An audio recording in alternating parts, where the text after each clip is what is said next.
Hello, welcome back. So, as I was recording my last video, I got chopped off because my iPhone has run out of storage. I've been talking way too much. So I had to change what was in my phone. I have a lot of important stuff on there, videos, pictures, stuff like that. So now I'm going to have to take the time, like I was talking about, to upload them all to somewhere safe, my laptop, an SD card, something, or get a new phone. I don't know, but I got to change something. So what I did was take the time to delete a bunch of apps, a bunch of my old videos I've already uploaded, stuff like that, so I can keep rambling to you. So I guess we'll label this change part 2 because it just cut me off right in the middle. Now I'm so distracted, I don't even remember what I was talking about. But we'll get back to change. Change is hard. It is not easy.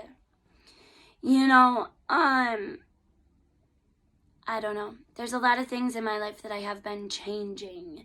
Even though, you change a relationship, that doesn't mean it has to end. Just because you don't want it to be a certain thing doesn't mean you don't want that person in your life at all. It just means that it's not focused on one thing or the other. This morning I went to drop my kids off to school. Just like every morning I drop them off to school. And it drives me nuts. Every morning it drives me nuts. People pull out in front of other people. People just park in the middle of the road and then no one can get around to go to where they need to drop their kids off. Everyone gets so focused on what they want that they don't take the time to look in their rearview mirror, that they don't take the time to check and see if someone else is behind them, or they don't take the time to stop for the kid that is walking in the snow. I challenge y'all to change that. When they say be the change you want to see in the world, it's small, little things. If you go to the grocery store nowadays and you walk around, watch how many people actually look at each other. It makes me think of Beauty and the Beast at the beginning where she, sings her song throughout town and she talks to all the town folk and all that. We don't do that anymore. People have become so scared of other people that nobody looks anybody else in the eye anymore. We walk by a person, we don't recognize them as a person, but we are.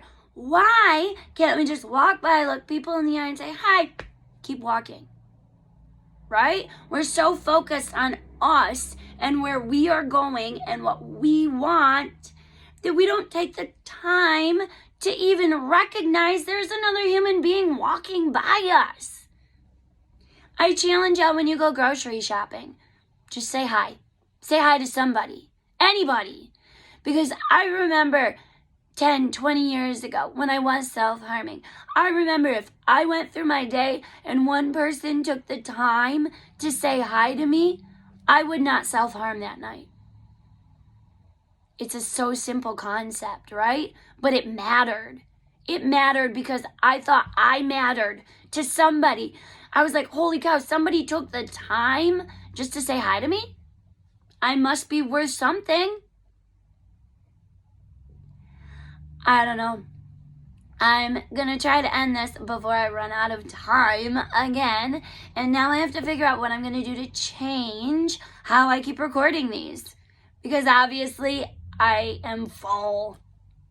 Your memory is full. Your iCloud up there in the world where they all control this random stuff is full. We don't have the control to put an SD card in the phone nowadays because they want us to go buy a new one. It's crazy. Maybe I'll change from an iPhone to Android.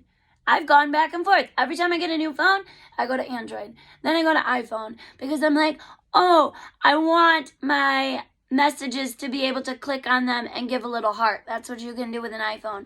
However, then I like Android. I want to be able to add more memory when I can. This is what we do in life. Life is just one big experiment. You use your senses. You use your smell, your taste, your listening, your voice, your eyes. You use all of this and you gather information.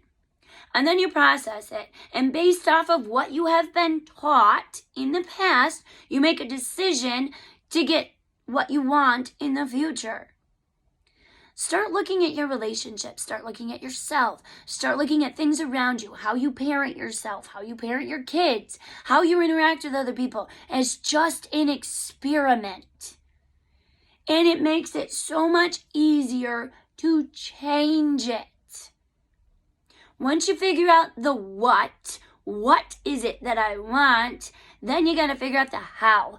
How do I get there? How do I get from what I have now to there? Or how have I gotten to where I've been so far? And change it. Do the different. Do the different. That doesn't make sense. But be the different. We all are different, and that's okay. We're not supposed to be the same. Why do you think there's 4 seasons out of the year? Because things change. They have to change in order to grow. If you don't change anything, then nothing would grow. Nothing would be different, right? We have the fall where all the stuff dies. And then we have the spring where we plant the flowers and things start to grow. I just challenge y'all to start using your senses and just start gathering information on your life, because that's the beginning part. And just start accepting it for whatever it is, good, bad, indifferent, whatever. That's the first step. You cannot change anything until you know what you're changing, right? These are the changes I am making, and I really pray for the best. And I have no idea what I'm doing either, but I make mistakes. I'm going to share them with y'all. Thank you very much for listening today. Thank you. Thank you. Thank you. You know, even changing your perspective. I've been told for years, stop saying I'm sorry and start saying thank you. They mean the same thing. I'm sorry is literally defined as I'm ashamed. Thank you literally means I'm happy that something happened. You know? So instead of cutting someone off and saying, I'm sorry, take the 2 seconds to look at them and don't cut them off. Say, thank you for waiting for me. What do we focus on? Do we focus on the bad and the things that we feel guilty about? Or do we focus on the positive, the things we are grateful for? I challenge y'all to stop saying I'm sorry so much and start saying thank you. Thank you. Be happy that these people in our lives still deal with us, even though we're not perfect. Because guess what? We still deal with them even though they're not perfect. And that's great. And if you take the time to slow down a little bit, you won't do anything that you're ashamed for in the first place. And therefore you won't have to say I'm sorry. But I thank y'all. I thank y'all so much. You have no idea, because I don't even know what I'm doing, but I'm transitioning and I'm trying, and I'm going to learn what works and what doesn't work. Obviously, doing this on my iPhone is not working. I hope y'all have a great day. I do. Thank you.